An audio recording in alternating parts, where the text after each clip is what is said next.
Hello YouTube, it's me White Sushi, and many of you guys are probably waiting for my build videos for all these new Chaos 7 maps, as well as to show you guys some new builds. However, from much testing I've done so far, I've noticed that all the builds are kind of similar. They both, all of them excel at different stuff, and it's really hard to say that one build is obviously better than the other. So I decided to make a video that will show you guys all these builds. It's lacking one or two here and there, like one or two variations, but this video here will show you like most of these builds all on one map and how they perform.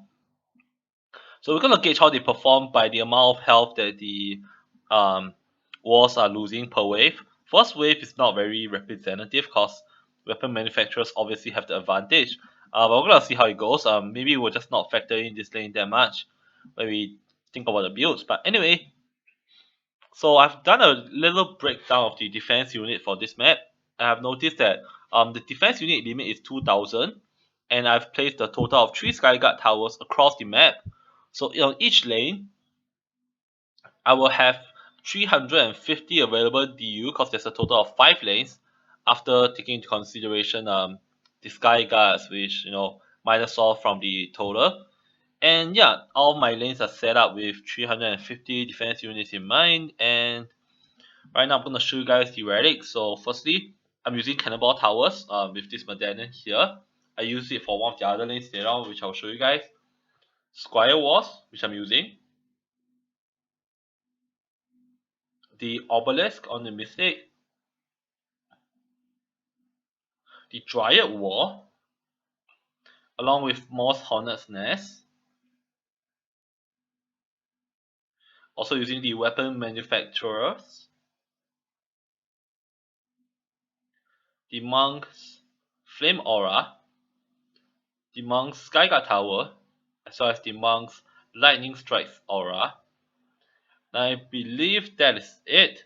So yep, there is a lot of builds in this game we have here, but I'm gonna start the wave and just gonna let the waves run and see how all the lanes hold up. It's solo KL7, so this shouldn't be too difficult. But yeah, weapon manufacturer lane is obviously melting stuff. Weapon mans with lightning strikes aura. Most of the time in other games, you'll only be able to place one chain of WM with like maybe a bit more lightning strikes aura. So its efficiency is debatable. It's pretty strong, but sometimes it feels really weak for some reason. Alright, moving on to the other lanes. This is Skyguard is guarantee you have to place a Skyguard here to scare off all these air units. If you are still running the Poison Dart Towers, you could technically just place a PDT there. That will work. Alright, so here on this lane. So this lane is the lane that has so-called the least resources placed because you have a lot of stuff that just dump into the walls. And as you guys can see, these cannonballs are strong, but they're not that frightening. They don't absolutely just demolish enemies right off the bat. So we're gonna upgrade this. We're gonna drop some upgrades in and see if this wall is still gonna take as much damage as they were taking earlier. The only problem I have with cannonballs is that cannonballs are kind of weak to jukes, which you'll see later on. Alright, so moving up here, we have the Flame Aura with Moss Hornet's Nest lane. So this lane is pretty standard, just 2 Flame Auras. Basically one Flame Aura at the spawn and one Flame Aura in front of the walls. And then just spam the rest with Moss Hornets. And you guys can see that the walls are doing really well.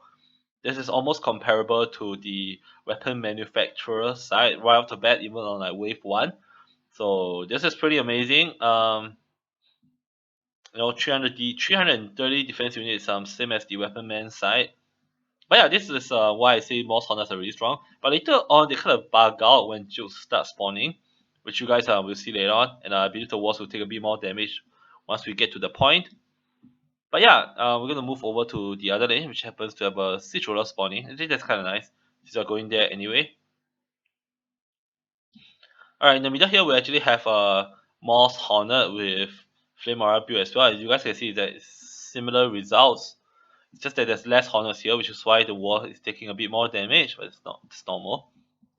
And down here, we have the Flame Auras with Lightning Strike Aura. So you guys have heard how I always say that Lightning Strike Auras are insane in one-man games. And this is literally the reason why. Like, look at this. These walls did not even take any damage from enemies aside from the siege roller that just bombed them. But yeah, same thing, guys. 350 defense units on each lane. This is not a this lane does not have more deal by any means, and it's still faring up really well. Like it's faring really well against the enemies. That's cool. And by the way, this isn't even upgraded. Flame auras with lightning strikes. But like I said, spamming lightning strikes is only viable with 2 or 3 players. One is like really easy. It's a walk in the park because lightning strike just outright kills the enemy. Like that's the most important thing about lightning strikes, which is that it hits slow but it hits hard. If it's able to kill an enemy with very little damage loss, it's actually a super efficient tower that is pretty damn amazing. But as I said, when there's more players, you're gonna realize that a lot of these enemies are not gonna die outright, which could be problematic. And you guys can see that the geodes are just bouncing everything. And right here, we actually have a leak. Yep, geodes are just gonna bounce the cannonball shots, and this is why I don't really like cannonballs. If the cannonball shots get bounced, it's like a one-hit kill on my it's like a one hit kill on my walls, which is, I mean, yes, it does show how much damage cannonball towers do, but I don't think that's a good way that you wanna, you know, actually evaluate cannonball towers from. And you guys see that the ogre died really fast, cause lightning strike auras just demolished him. So this is out of the way. Cannonball towers are out of the way. They're amazing in terms of damage. You guys saw how fast they melted my walls, but I don't think that's the point here, right? I don't think we should be working to see how fast my towers are melting my own walls. Gonna sell some Hornet's Nest there. Reason being, I wanna actually just drop more weapon mans and call this thing a day. Not worry about this anymore. So just gonna drop more weapon manufacturers. Wait, don't have enough deal for this? What? Sell this? It's fine.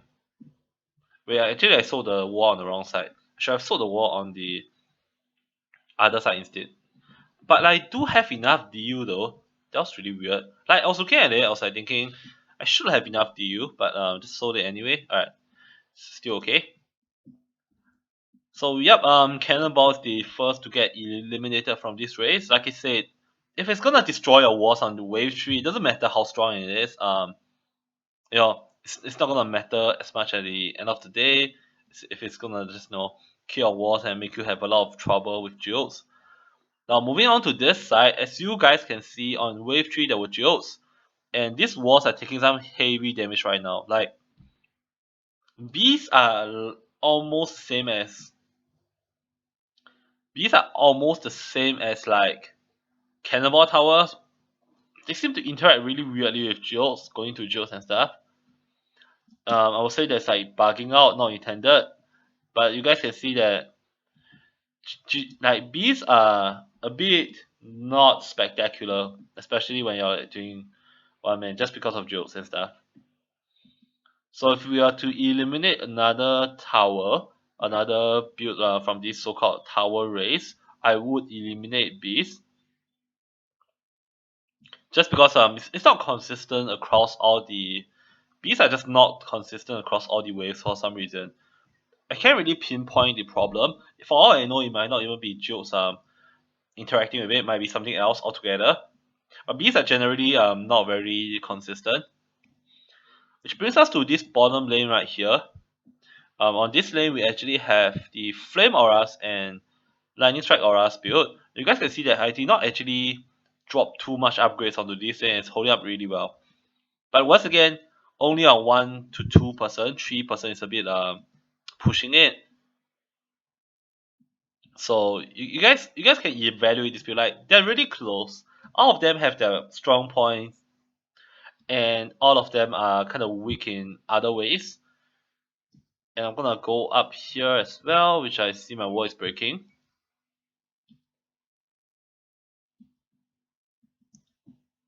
Yep, it is, and you guys can see that weapon manufacturers are not doing too hot right now actually. But I believe this is due to hex throwers. Like one weapon manufacturer trying to kill hex throwers is a little pushing it. Like you just don't do enough damage nowadays, I suppose. So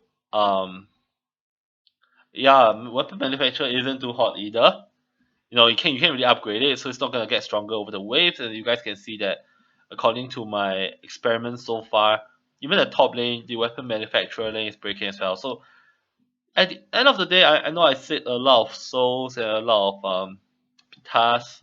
I don't know, but all the builds are really close right now. I guess there is some sort of diversity simply because you can't just build one way and get away with it. So I think I'm gonna be more inclined to say that if you're trying to do the game on 1 to 2 players, definitely go for the Flame Auras and Lightning Strikes build. That is the best build, hands down. If you guys are doing like a 4-man squad and you wanna have a bit of an easier time, like 3-man squad, 4-man squad have an easier time, do a mix of weapon bans with Lightning Strike Auras. You do have to pay a bit attention to your waves though, which is a bit annoying, but generally I wouldn't consider beasts and cannonballs to be strong contenders simply because of how hard they bug out. I mean, cannonballs are not really bugging out; they're kind of interacting properly, but still, not being able to deal with jokes is a pretty big problem going to Chaos 7. But anyway, hope you guys enjoy this video. Hope you guys like this showcase of all the different builds. There was actually one build I didn't get to show, which is the Fisher's Lavamancer build, just cause I don't have enough shards for it. Yeah, come on, I'm like running so many shards for cannonballs and whatnots. You just don't expect me to have that for Fishers as well. But anyway, if you guys like this video, subscribe to my YouTube channel, follow me over at my Twitch channel, check out my tier list down in the description. I'm trying to keep it updated, don't worry. And I'll see you guys on my Twitch live stream later on or in my next YouTube video. Bye.